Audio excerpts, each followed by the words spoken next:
You ready? Yeah, other than our knees touching. Yeah. We're as ready as we'll ever be. All right, welcome back. Another episode of Beyond the Sign. This is the it's going to be July episode. Yeah, man. It's a couple days. That's it. July 4th, 250th celebration coming up. What are y'all doing? All right, so July 3rd, I'm playing in this band. Chris Jackson, we're playing the Nocatee event. Nice. So that should be pretty cool. I've invited some people out to that. Nocatee is this big community in St. Johns County, southeast of Jacksonville. Very popular. Well, I would say you either love Nocatee or you hate Nocatee. There is no like medium on Nocatee. I mean, I think there's kind of a medium. Like, I like Nocatee, but I wouldn't want to live there. I like to go visit there. Yeah. Like some places, like a ski resort. You know, I like to go visit there, but I don't want to live in the snow. Yeah. Anyways, Nocatee, it's great. The one thing we don't get to do because we don't live in there, we live in a different community in St. John's, is the water park. They do have a full-blown water park, like lazy rivers, and I think they've even got zip lines and everything there. It's insane. Yeah, but I mean, a lot of the neighborhoods around here are kind of built in that style. Golf cart community. resort style amenities. But it was built in the early 2000s. It was kind of like groundbreaking for that whole idea. So July 3rd doing that. July 4th, I think we're going to some friend's house for a little pool party or whatever. So keeping it light and then, trying to get everybody in bed at a normal time, as always. That won't happen. What do you got going on? Probably just hanging out with some family, grilling out. And then our neighborhood turns into a war zone. 4th of July. So we really don't have to go far. We'll get our chairs. We'll pull a speaker out, Yeah. Put on some Lee Greenwood and you know what? Just call it a night. It is kind of fireworks. It is kind of crazy. I think my whole family's coming out to the Nocatee event, and I think they got fireworks planned there, so they'll get their fireworks fill. They're like pro fireworks or whatever at least. And then whatever. But we've done that for years, especially having little kids. It's like the last thing I want to do is go downtown or go to the beach or whatever and then have to load everybody up in a car. And then you're like stuck in traffic trying to get out of your parking spot for 45 minutes. Kids are screaming. Drunk drivers on the road and everything else with my whole family. Like when you're young or whatever, you're just doing it yourself. And we'll probably, as they get older and it's not so difficult, we'll probably start doing that stuff again. But yeah, for years it's been like neighborhood fireworks. That's what you get. I didn't have any firework money this year. Sometimes I throw down on fireworks. I remember in our neighborhood, and we live in northern St. John's, but like during COVID, everybody was kind of inside, and I mean, for the most part, but it was right around the height of COVID. And they were sending out like stimulus checks, and I'm pretty sure that all my neighbors spent their entire stimulus check on fireworks because they had a landing out where they were building new homes but hadn't built them yet, and they set up like this like just war zone, dude. Like it was the cloud was so big you couldn't even see the tree line, and the fire department ended up coming. But that was some of the best fireworks that's insane I have ever seen. Right in our backyard. That's pretty a war zone. That's pretty cool. So this is a pretty special episode, aside from it being the 250th birthday of America episode or whatever. We are also, for those of you watching on YouTube, you're getting a little bit different environment. And if you're listening, you don't know, so I'm going to tell you. But we are at my home studio, which is pretty cool. Kind of a sweet little last minute change of plans. And I don't know, I kind of like the setup a little bit. It's actually pretty comfortable. So we might have to mix it in here and there a little bit. But it's been a pretty crazy year. There's been a ton of stuff in the news. We've talked about it a whole ton. The market here is, some of the stuff that I got is moving really fast. Other stuff isn't, and I'm surprised it's not moving. And then the stuff that's moving fast, I'm surprised it's moving fast. It's really weird little pockets. There's so many little micro markets. But I did bring some stats with me today. That I want to go over. These are just our someday home stats. So we're boutique brokerage. We got 14 agents. Now, of those 14 agents, there's a couple brand new people. There's some people that do flips and other stuff themselves. So of the agents closing homes, I've got 6 really good agents that are closing homes. And with that, so far, we're at the midway point of the year. We've closed 17.7 million. That's over great. 32 transactions under contract. This is an interesting one. 10.3 million under contract right now. That's over 8 units. So the price point on those is really high. We're going to talk about that in a minute. But that's with 14 agents. Those are really good numbers. And so when there's a bunch of headlines saying, hey, the industry is dead, or when there's a bunch of doom and gloom, we're still out here making the most of it and working with clients who are ready to buy and sell property.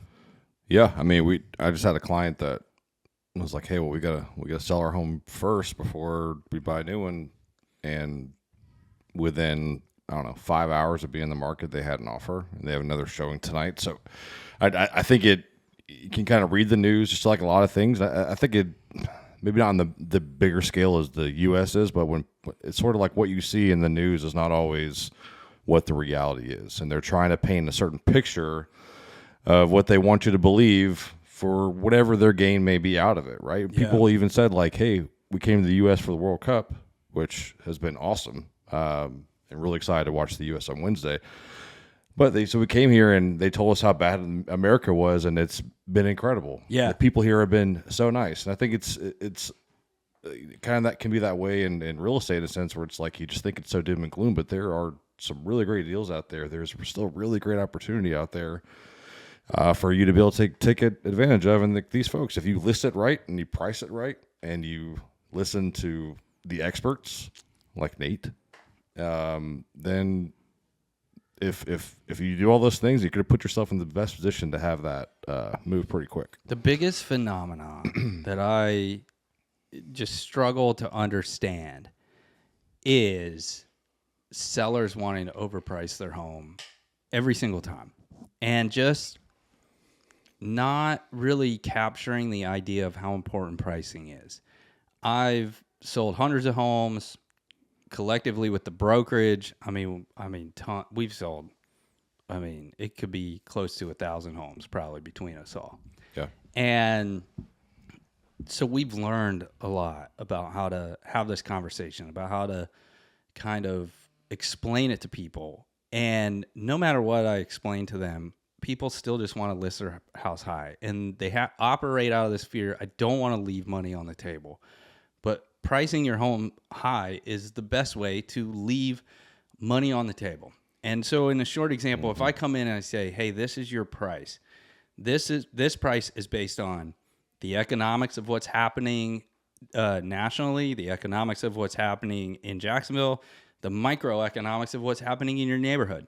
And here's where we are seasonally, and here's where the trends are going. Here's the mortgage application data over the last 30 days that gives us sort of insight into what the next 60 to 90 days are going to look like.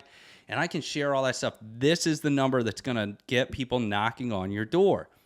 And it never fails that they want to go $15,000, $20,000, $25,000 over that number. And what happens is, okay, they get the choice. If it's egregious, I'm not going to take the deal. But usually when I don't want to twist people's arms. And the problem is when I'm sitting at their dining room table, if I just get up and leave and say, okay, you know what, I gave you the number, this is it, and walk out, they'll just find someone else who's going to promise them to sell it for more. Yep. And they'll hire that person. So I'll lose the deal. I've got to do some sort of like give and take. And so typically I'll explain to them, okay, well, it's really important that right off the rip we get showings, right off the rip we get activity. This is how you put the most money in your pocket. So if in 2 weeks we don't have this, we're going to lower our price. And I'll have that in the additional terms, or that'll be in our contract, in our listing agreement.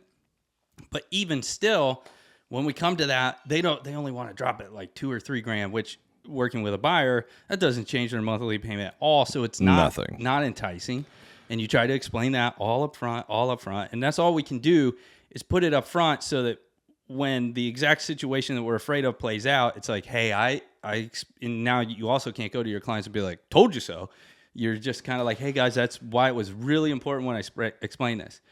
Let me give you my perspective on what I see on pricing a home incorrectly. And for those of you who don't know, I am a mortgage lender, been about 15 years in the business. So we're kind of giving you perspectives of lending and real estate, and then just sometimes a mixture of both. But on my side, when you have a house that's overpriced, you have a realtor on let's say a listing agent lists their price too high. Now you have a buyer's agent that says, hey, that's priced too high. Now we're only coming in low, but we're going to be asking for more things. Right. So I may want a lower price, and now I want concessions, and I want all these other extra things. However, when you come in, it's priced right, and that agent says, no, this is a good price, this is priced right. They know if they want that house that they're not going to be able to ask for concessions. Right. So you're in reality giving up more by listing it higher than by listing it where the market price is, because agent to agent, they're going to know, is this a good deal or if it's not. If it's a good deal, we know if we ask for concessions and it is a good deal, they're going to tell us to walk, or the other person's going to get it. And to expand on that even further, so with that same example, let's put some numbers to it. So say I walk in and I say, hey, guys, $385 is your price.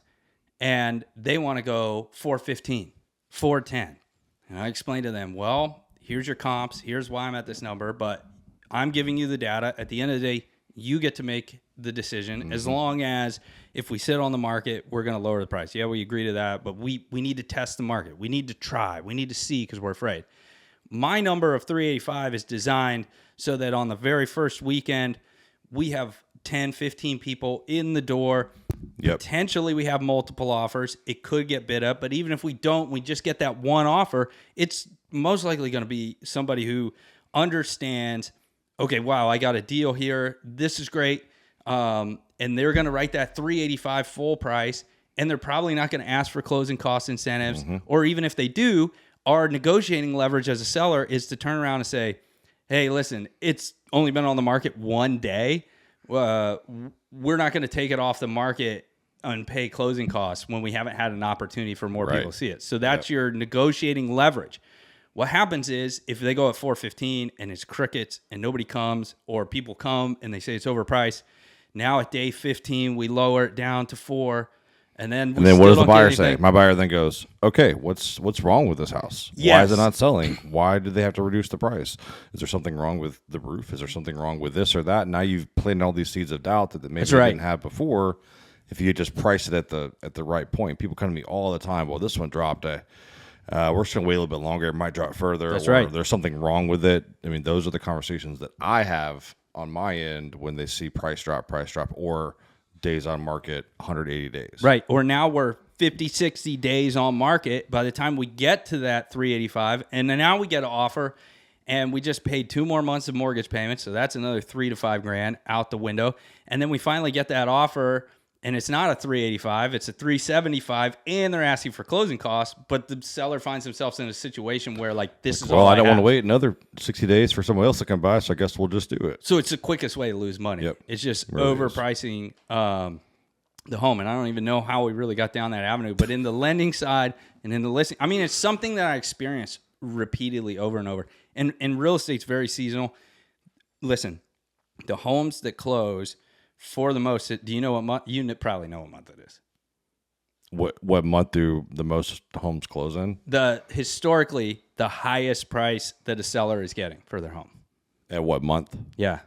I'm going to say probably around this time now. A little bit earlier. When school gets out. It's April 19th is the specific date Close. that you're getting the highest amount. But you walk that back 30 days because your contract period, that's March.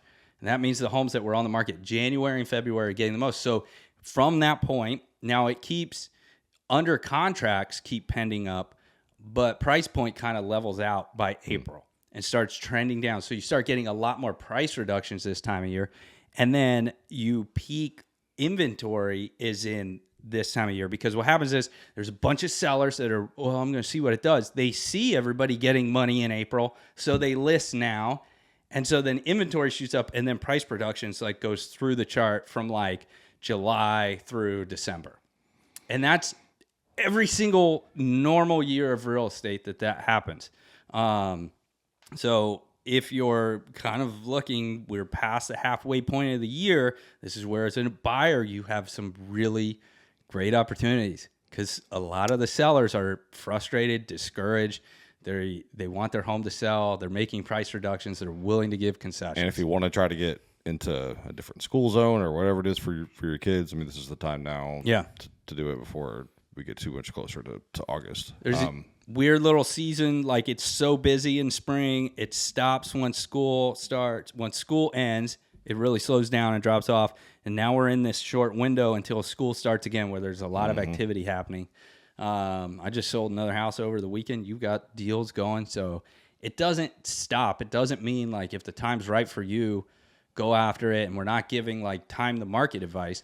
We're giving more advice into you as to with a buyer, like how do I draft and write my offer this time of year? Or if I'm a seller, how do I market my house properly this year? Yeah, and people need to just form their own opinions. I think that we get so lost in, I mean, I know this is going to be on social media, but there's just so many misleading things on social media. Like talk to somebody that, you know, you trust, that knows a pro in this business. If you've got questions about it, I mean, I know Wikipedia's not a thing anymore, but just going online and somebody that's going to say whatever they want, so you know, click on something and all these things, I would say go to a pro. And maybe that hurts us because we're trying to do the social media thing, whatever. But I think too many people just get bad information and don't really go to the source to find out, hey, is this true or not? I this week, I'm not going to say who it is, but somebody I'm helping bought their house last year. Now, they have been pretty aggressive towards their principal, so they built a little bit of equity on their own. But I took them from a 30-year to a 15-year, got rid of their PMI, and their payment's going up like $150 a month, and it's a $300,000-ish loan. So, and he bought what, a year and a half ago. So I mean, like, there's opportunity even if you did buy or you're thinking about it, that you know you can really improve your financing, or you can find a home to purchase. You know, right now I think it's still a really good time. I know we always say that, but there's going to become a point when all this crap overseas stops happening and things normalize. I think we're heading in that direction a little bit.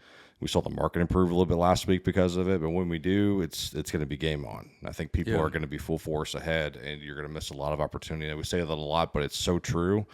And think about my buddy who bought a house last year. If he hadn't, maybe he wanted to rent. Well, he's in a worse position this year. He's not going into a 15-year loan that's almost 2% lower than his current rate, and his payment shaving 15 years off his loan for $150 a month. It's insane. So talk to a pro, get good advice, not on Facebook. And there's plenty of other data out there that shows anytime there's an election cycle, which we have a midterm year right now, there is going to be people who are going to just kind of wait and see. They're going to make a real estate move either way, no matter who gets elected. But in their mind, they want to wait and see. They want some sort of peace of mind. So anybody, you know, if there's any market situation right now where we're saying, man, it's slower than normal, historically we can point to that data and say, well, this is most likely the case. And historically, looking at the data post-election cycle, we know that there's always like a little boom or a little rush in the housing market. So your competition levels, everything else. I mean, there's an affordability crisis across the country. I don't think we're naive to that. So all that to say, it's on the radar of the government. There will be a fix at some point to make housing more affordable or something, just to kind of give a jolt, I think, to the market. It's just not right this second, but I still think it's probably coming soon. Now, shifting over to that, the state of Florida has put in more money into the Hometown Heroes Fund. Oh, yeah. Tell me about that. Yeah, so Hometown Heroes, it's kind of morphed a little bit over the last few years. First, they started out as long as you were a teacher, firefighter, first responder, veteran, healthcare worker, that you could have access to those funds. And then they said, if you work in the state of Florida, anybody can get the funds. And the funds were gone like really fast. And then last year they shifted back to, okay, you have to work in Florida and you have to be healthcare worker, veteran, first responder, teacher, a hero of the community, type of thing. So it's a program they're continuing, and they're going to be putting more money in. I'm sure if anybody knows any lenders, that they've already posted it, like they're delivering the greatest news ever. It's open for everybody. So, and just kind of behind the curtain a little bit, everybody gets the same rate under Hometown Heroes. What is okay? So what are give us like the bullet point of it? Is it rate? Is it closing costs? really with the program, you want to go somewhere where somebody knows what they're doing with it, because you're not going to get a better price going to lender A or lender B, because they're all going to the state, and the state determines what the rates are going to be. Okay.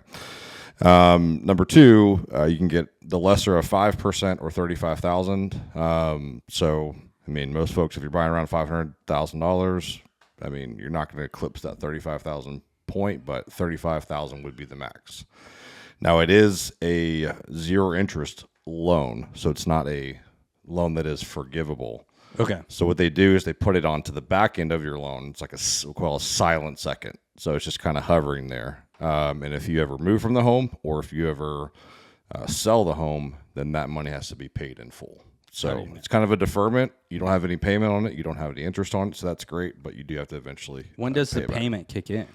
Like if you hit your 30-year term, say you went all 30 years, and then you would pay that? Yep. Okay. Yeah. So and what is most that money people. for? Is it for closing costs, or is it for down payment? Yeah, that's a good question. Either or. Now, most of your conventional options that are good are going to be 5%, so it's going to use it all up if you want to go conventional. But you do have conventional, FHA. There are some USDA. So every type of loan options available within it. It's just a money that's coming from the state to help you get into one of those sort of standard programs. USDA, conventional, FHA, VA. What about, are there credit? Do you have to have good credit, bad credit? Yeah, it's at 640, and then you have some restrictions on like how many debts you can have against your income. It's pretty standard qualification, so nothing that's really overly strict. It's probably a little more strict than a standard loan, but for the most part, it's pretty standard. Do disabilities play any role in this? No, the only role disability plays is for veterans, so they would still be exempt from paying any fees to the VA if they received any disability benefits. But other than that, it's not. But it is money that's available. So if you're like one of those folks that are like, hey, I'm a healthcare worker, I just can't come up with $10,000-$15,000 right now, and I really want to buy a house, then it's really great for you. And it's a really great program you should take advantage of. But again, you have to work in the state of Florida, and you have to be a teacher, veteran, first responder, or healthcare worker. Okay, and then so basically, if someone comes to us and they fit this, is this when they're doing their loan application that they go into this program, or is this something? Yeah, so they just say, hey, we want to do it, and then I'll do the rest for them. And as long as there's money in the pot. Yes, so we check the website every day. The money goes live, I think, July 13th, somewhere around that time frame. But once it's live, you can go to the site. You can see how much funds are in there. And then when you get a contract, that means when you are approved and you go and find a house and they agree to terms, then we can secure the money at that time. So if you're in a position where there's like only a little bit left, you might want to make sure you get it secured and under contract as soon as possible. I think they're putting $50 to $100 million in there, which sounds like a lot, but across the state, it's not really that much. It'll go quick. And to point to what you were talking about earlier when you were talking about things on social media, so a lot of times I get people that come to me and they're like, I heard about this program, I heard about this program, I heard about this program, and then we are literally like, that's not a thing. That's not a real thing. Well, they sell it, so in our industry, a lot of companies will just do things to get you to call them. And they believe that if they get you to call them, that they're going to be able to sell you on whatever they're trying to sell you. Now, that could be like, hey, man, I got a mailer that says you can give me a 2% interest rate. Well, we can for $75,000. Yeah. And it's actually illegal for us to charge that much. How does that sound? But, hey, what about this? So anything you see, and down payment assistance, we've said it on here a bunch, but no such thing as a free lunch. No. You are either taking a higher rate or you're paying this money back or you're paying it down the road at some point. The only folks that get grants are like very low income, and it's really hard to qualify for anything right now on low income. As I mentioned, we have an affordability crisis, but you're going to have a trade-off when you get assistance. So if you have the money and you can make a down payment, you are 1,000 times going to be in a better position by doing that. Your pricing will be better. Nate is really great at negotiating closing costs. He can do that for you if you think you can get down payment but no closing cost. I like the assistance option as like, hey, I don't think I can ever come up with this money, and I really want to buy a house. Those are the people that typically benefit the most. But anybody that fits the criteria can use it. Okay, cool.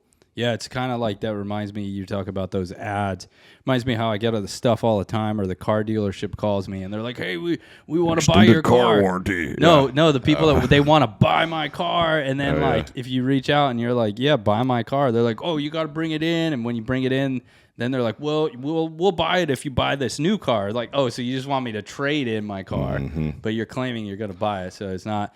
So there's kind of a mix of information, but that's good to know that program's back on. Good to understand. And that's not the only one. So I mean, if it's not like if this money runs out, the state does run things year round. Hometown Heroes is just it's a little bit better than what the state typically offers. So that's why I like it. But there are assistance options that you can get all the time. It's pretty cool. Yeah, it's a pretty cool thing. Man, so we kind of covered a lot. We don't have to go super long today. We got a busy week getting ready for July 4th. And then I got one more week, and then I'm going on vacation, man, this year. I haven't booked a vacation in like 2 years. I'm not going on vacation. Pull the trigger. I just said forget it. Because I'm always like, I know. Like, we made it somewhere. Always working. But like, I'm like, we're going. So we booked a cabin in Pigeon Forge out there. It wasn't a bad price for like 4 nights there. So we're going to drive up Monday morning. I've been there many times. Have the place, leave Friday. So it'll be a good time if we do nothing but play board games, or if we hit up the water park and the other stuff there, it'll be cool. So I'm excited to be taking the kids mid-July, that point. So this might be kind of like our first little episode here going into July, and then we might not be back on until kind of end of July. Yeah, I mean, we'll see how it plays out. I want to give a quick shout out to I know we give shameless plugs here, but Publix and Silverleaf is awesome. So last night, is this back on Publix of the future? Yeah, it is, man. I just and the Publix are putting by me in St. John's. I did confirm it's going to be one of these stores. So, but it was great. I took a bunch of my kids there. Was able to grab a beer and walk around the store. Nice. They got burrito bowls and pizza. So the kids got a burrito bowl and they got a smoothie and just it's a really cool spot. And I think Publix does a really good job of catering to families. And I think the places that are really crushing, especially in our area, are ones that are catering to families. Yeah, see a lot. V's of that. Pizza does it all the time. Like, there's just kids everywhere. The Block, that new place they built. Yeah, the Block. Killer. It's killer.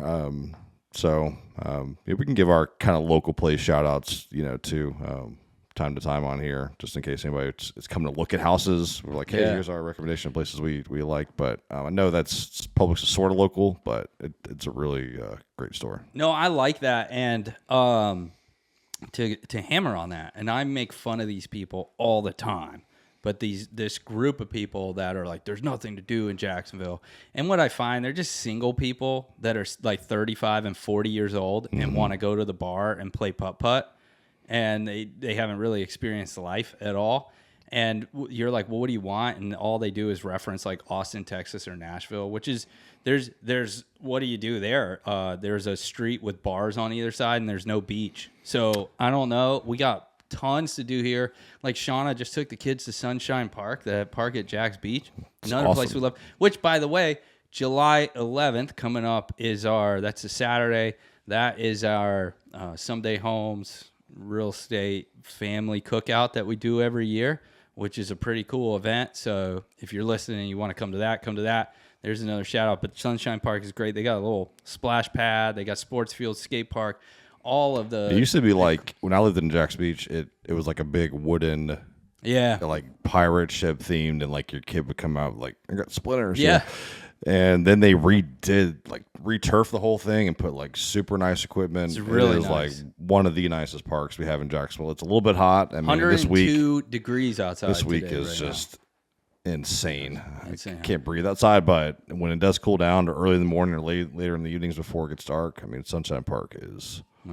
Awesome, man. Really awesome. It's a great place. So, all right. Well, happy 4th of July. Happy birthday, America. 250. All right. We'll catch you on the next one.